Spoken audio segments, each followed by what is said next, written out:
Believe you can and you're halfway there. Find out how to do it. Great thoughts speak only to the thoughtful mind, but great actions speak to all mankind.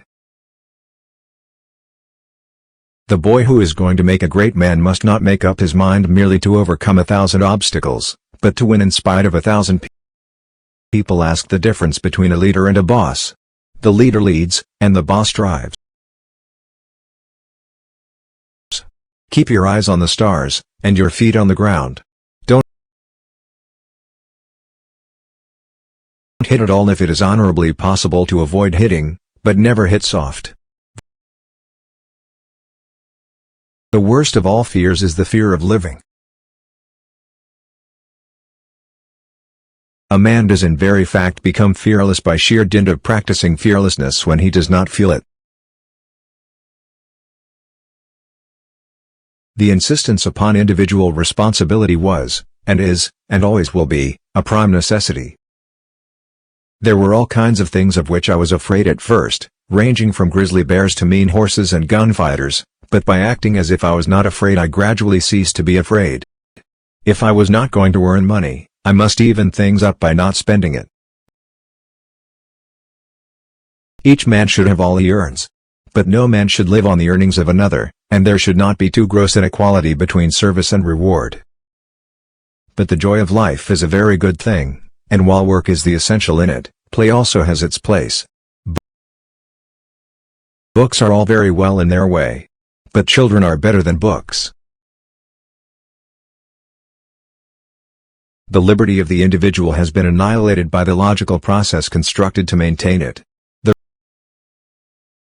The room for choice is so limitless that to my mind it seems absurd to try to make a catalog which shall be supposed to appeal to all the best thinkers. This is why I have no sympathy whatever with writing lists of the 100 best books, or the 5-foot library.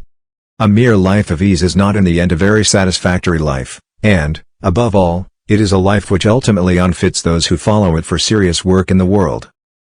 Most of the men had simple souls. They could relate facts, but they said very little about what they dimly felt. The only danger lies in the extreme monotony of sitting still in the dark guarding men who make no motion, and the consequent tendency to go to sleep, especially when one has had a hard day's work and is feeling really tired. Nothing worth gaining is ever gained without effort.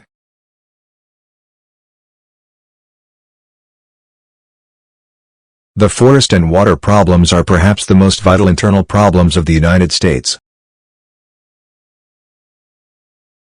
Learn to draw quick and shoot straight, the former being even more important than the latter. Americans learn only from catastrophe and not from experience. We of this generation do not have to face a task such as that our fathers faced, but we have our tasks, and woe to us if we fail to perform them.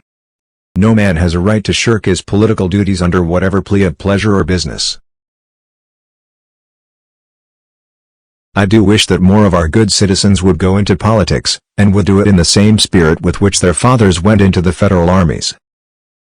A man's first duty is to pull his own weight and to take care of those dependent upon him.